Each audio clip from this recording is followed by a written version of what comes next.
right. You hear me out there?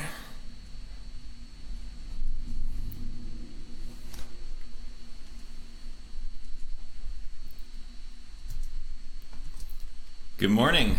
This is Richard Lawrence with Agile for All. Today we're talking about sprint planning. On Tuesday we dropped the sprint planning video from our Scrum Foundation series. And today we're going to dig into some questions that I get all the time about sprint planning and whatever questions related to planning we get on Facebook or Twitter as I'm doing this.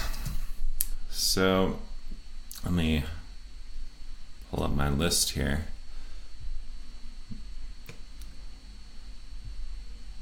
I guess I should probably mention something has changed in my office since last week when I was talking about my backlog makeover guide. I've picked up this creepy pipe cleaner clown, so if you've been in one of our classes, you know that we put pipe cleaners on the table to give people, something to focus on, use their fingers. It's less distracting than their phone. A side effect of that is that extra pipe cleaners tend to make their way home and my kids mess with them. And my 15-year-old decided that what we really needed was a creepy pipe cleaner clown as part of our videos. So enjoy that.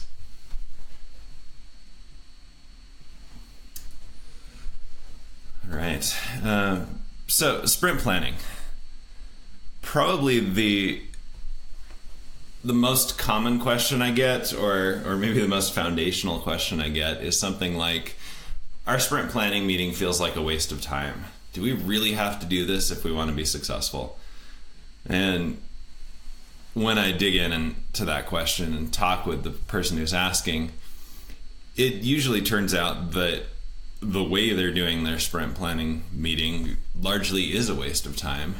And so my answer is, you probably don't have to do all that, but it's probably useful for your team to be aligned around what you're trying to deliver every sprint, and taking some time at the beginning of the sprint to get that alignment so that you're all pulling in the same direction and you're doing the most important thing.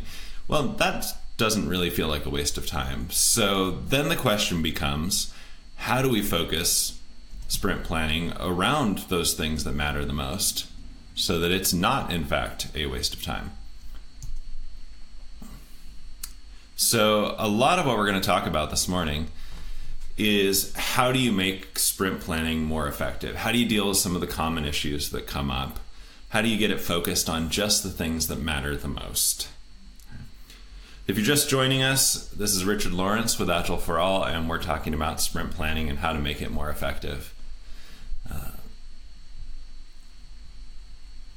I often get asked how long sprint planning should take. There's a guideline in the Scrum Guide, the official description of how Scrum works.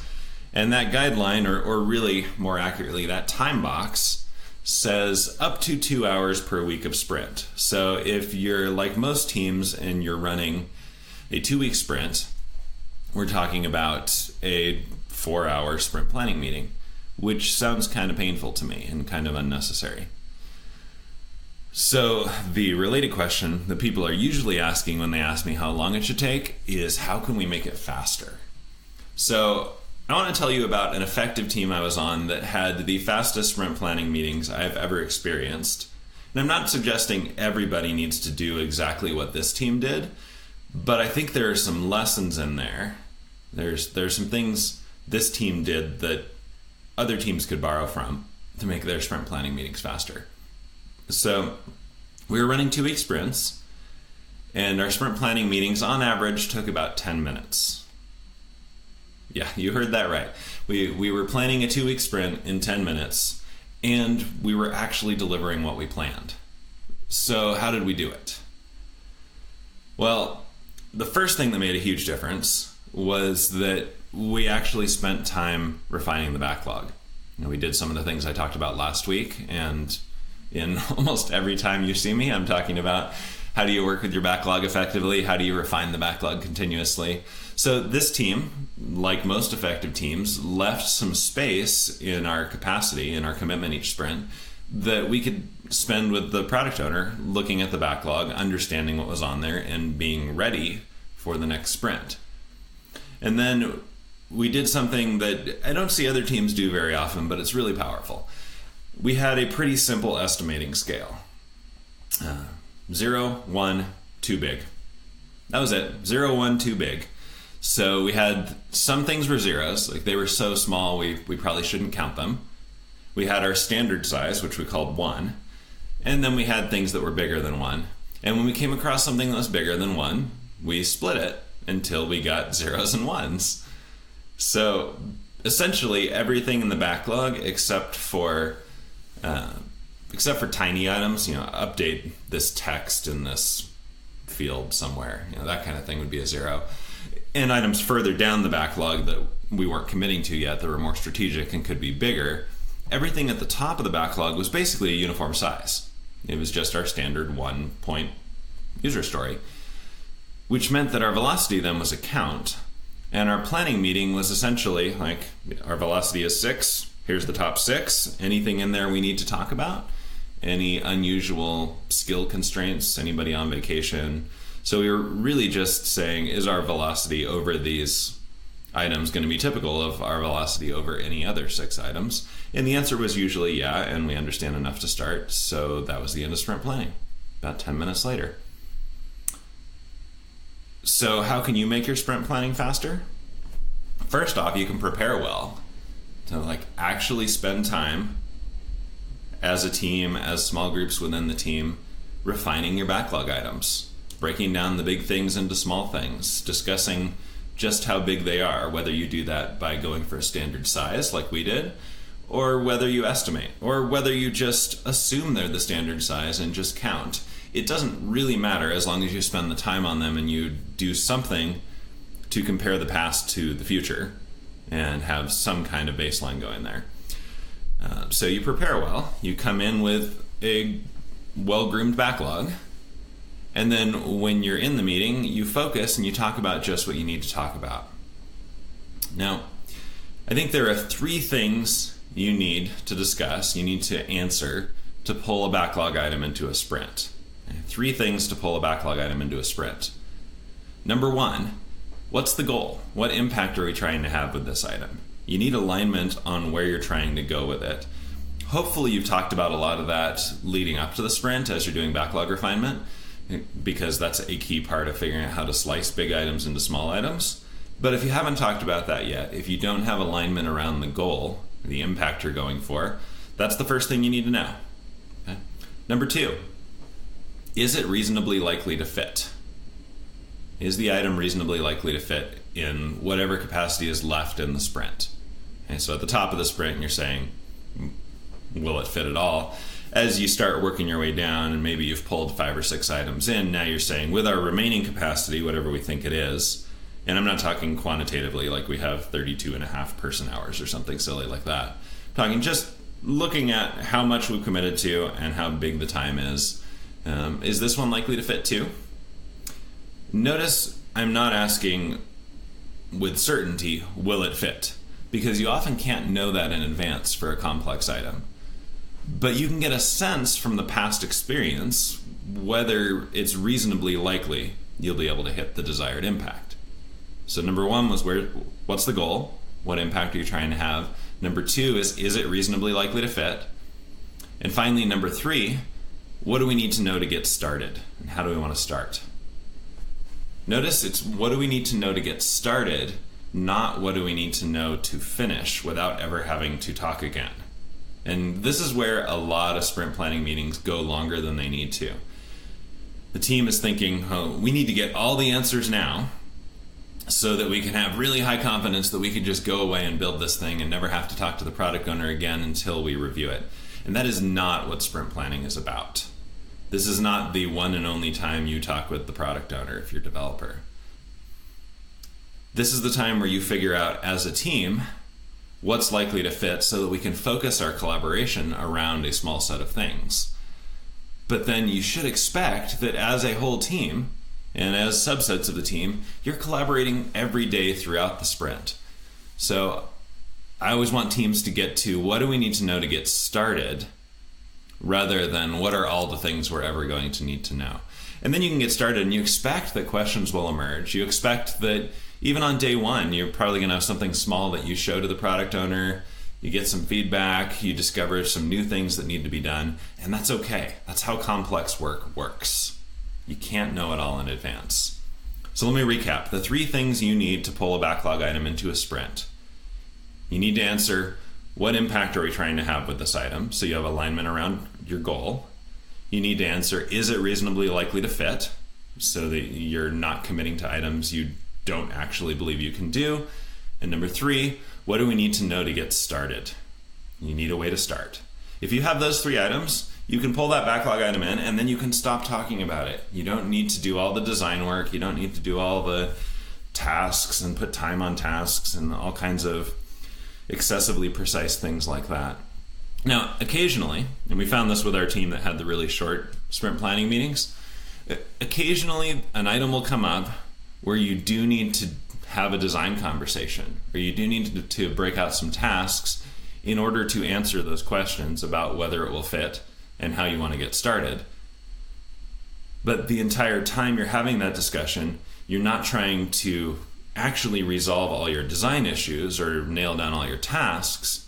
You're trying to answer those 2 questions about fit and starting. And so you can stop a lot earlier than you might otherwise once you have those questions answered. So that by itself changes a lot of things. When you come into the meeting prepared and you focus on just those 3 items for each of your backlog items, each of your user stories, if you like, and then you can be done in a very short time. You don't need to spend hours doing this. Now, what if it does run over? So this is a general facilitation thing. Time boxes are a common facilitation tool. They're often a go-to for Scrum teams because Scrum itself has the time box in the sprint, so it feels like these kind of nested time boxes are a good way to focus your time. Unfortunately, time boxes are a pretty clumsy facilitation tool because, like, let's say you've set a 4-hour time box for your sprint planning meeting. You get to the end of the time box and you found we've talked in a lot of detail about some of the items for our sprint. Our sprint doesn't seem full, but now we've hit the time box. What do you do? At that point, what most people do is they blow through the time box and they continue having the meeting because they haven't made the decision they need to make about what the sprint's going to look like. Now they just feel guilty about it. So you still have a long meeting, but you've just layered a little bit of guilt on top of it. And I don't know about you, but I'm not usually operating at my best when I'm feeling guilty about even having the meeting we're having. So that doesn't seem like a good approach. So what I recommend instead, if you want to use a time box, is that you use a time box as kind of a vital sign for your meeting effectiveness. And in the same way, you go to your annual checkup with your doctor and they see your blood pressure is getting a little bit high. They don't just immediately decide that everything is wrong. They start digging into it and asking about other lifestyle factors that might contribute. Maybe they start doing an experiment with you about diet change or something. But the number by itself isn't a conclusion, it's just data. And I think it's the same thing when you hit the end of a time box in a meeting. You stop and you say, what was it that happened in the last 4 hours that made our 2-week sprint planning take this long and look like it's going to take even longer? And what you'll probably find is that you're going into more detail than you need to answer those 3 questions I mentioned. And so you can say, okay, let's spend another half hour getting the rest of the items in the sprint backlog, but let's really focus down on those 3 things. And then in our next planning meeting, let's maybe post those 3 things on the wall and focus from the very beginning on that. And then you're using the time box as something that tells you you need to change rather than just something that makes you feel bad or makes you rush at the end of a meeting. And this is true for any meeting. This is not just a sprint planning thing. Anytime you're trying to facilitate something and you think a time box is the right move, which honestly is most meetings because we have to put them on people's calendars. So you might even have a shorter time box within the meeting to check progress. In that case, when you hit your time box, treat that as information and interpret the information rather than just going to judgment with it and saying, we failed, or we've messed up, we should feel guilty. That's not useful. Another question I got, sprint planning where we do estimating and stuff like that? No, it's not. Do estimating, do slicing, do all those things earlier if you can as part of looking ahead, because those conversations often produce action items for the product owner or for developers to go get some more information so you can answer questions.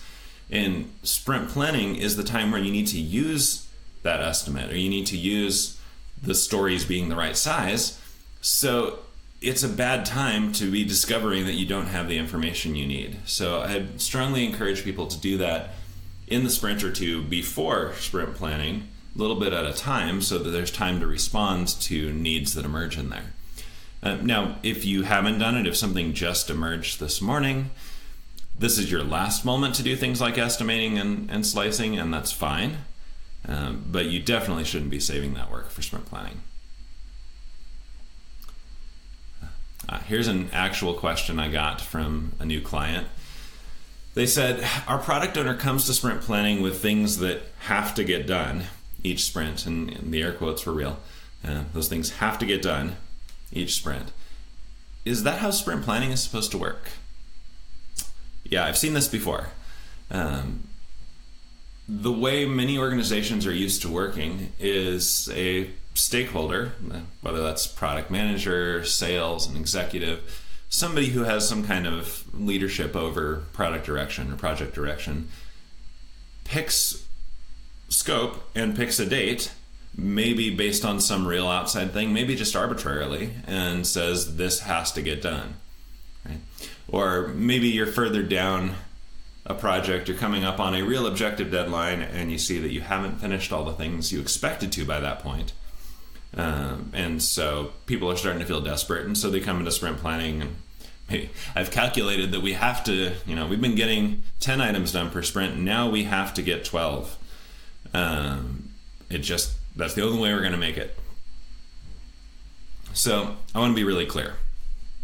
Sprint planning is a pull meeting, because Scrum is a pull system, meaning the product owner comes with a ranked list of what's important, with the most important, most essential thing at the top, and then it's up to the development team to pull from those items up to their capacity. And I encourage teams to think about not just their capacity if they're pushed to their limits, but what is it your sustainable capacity where you can deliver good things that you're going to want to live with for the long term, and deliver them to a good quality and not burn yourself out, and still have capacity to collaborate with the product owner on backlog refinement, to look ahead on architectural and technical concerns. There's a lot that fits in there other than just pulling backlog items. So teams should be pulling items up to that capacity and no more. And so if the product owner, or if you're a product owner, you find yourself in that situation where your team's velocity doesn't seem sufficient to get through all the items you need to get through by a particular date, forcing more items in is not your move. That doesn't work. And part of doing Scrum is that you've given up the power to do that because it's a pull system. So what move do you have instead? You have two things. One is to aggressively slice your items, find the core value of every one. And I walked through this in that backlog makeover guide that I mentioned in last week's live stream. Find the core of each item, focus there, move everything you can out into later items, and then aggressively prioritize so that at any point, if you ran out of money and you had to stop, you would have the most valuable, highest impact product you could at that point. And when I'm working on a backlog, I'll sometimes do this as a thought experiment. I'll arbitrarily just draw a line or put my hand on the backlog and say, if we ran out of money here, would we be satisfied with what happened above the line? And if the answer is no, then it's like, what would we have to change? What would have to make it up there for us to be satisfied? And then it's, slice the items, question dependencies, and maybe move things into a different order and break some of those dependencies. But the product owner's job is to maximize the value up to any point. And the team's job is to work in an energized, sustainable way over those most valuable items so that at any point you have the most valuable product you could. And that's a tricky thing. If you're new to product ownership and the tool that you've always used is stretch goals and pressure and mandates about what must happen, like I talked about last week, then you need to learn some new tools. You need to let go of some of the things that maybe worked for you in the past, but are now limiting your ability to be more effective in the future. And that's true of a lot of things in our lives. We talk about this a lot in our leadership training and coaching, that the things that got you to today, that made you effective so far, are okay things at making you effective up to a point, but then you run into the limits of those when you're trying to deal with more complexity, or you're trying to engage a team to collaborate around a goal rather than just forcing things through yourself, or whatever your new challenge is. Your old skills and habits might not meet the new challenge, and so you might need to let go of those and appreciate what they did for you, but move on to developing something new. And this is one of those classic moves for product owners, is letting go of forcing things through the system and moving to aggressively slicing and prioritizing so that the most valuable thing is always flowing through the team.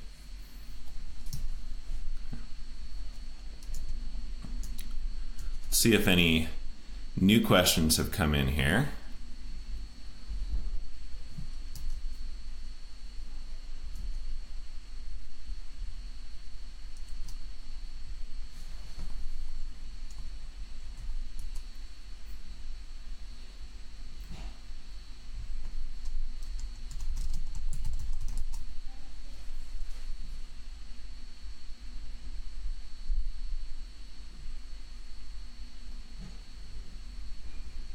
I've never done this before, but I'm searching Twitter for sprint planning right now because people like to complain on Twitter. I want to see what people are complaining about with sprint planning. Here's one not to do. Spend 2 days planning dependencies for 4 sprints, and then you throw away the sprint planning on the first day of sprint 1. Yeah, that sounds like an old style of planning. Like, we're going to map out multiple sprints. We got our whole quarter here. And then, of course, you get into real complex work and that plan blows up.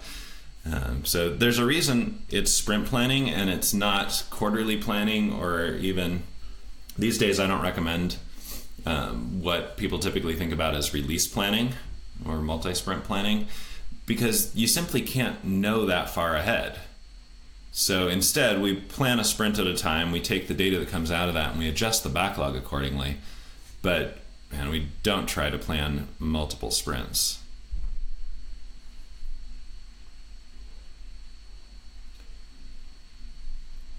I'm seeing another thing on Twitter that makes me sad in sprint planning meetings, and that is a co-located team sitting in a conference room with everybody staring at the projector while somebody drives the planning on there. If you got a co-located team, first off, I would question why you're using a digital tool to manage your backlog, because paper on a wall is so much more effective in so many ways. But that's a separate conversation. But even if you find yourself having to use this tool for some reason, I still find a lot of value in collaborative tools during a meeting, and then using digital tools for persistence or for sharing outside the room. So I would consider, is there a way that we can come in with story cards that reference what's in our tool and really work through those in a visual way, in a way that's more collaborative and engages everyone. Because the best way I know of to kill the energy in an in-person meeting is to have everybody staring at the projector, funneling all input through a single person. It's kind of painful.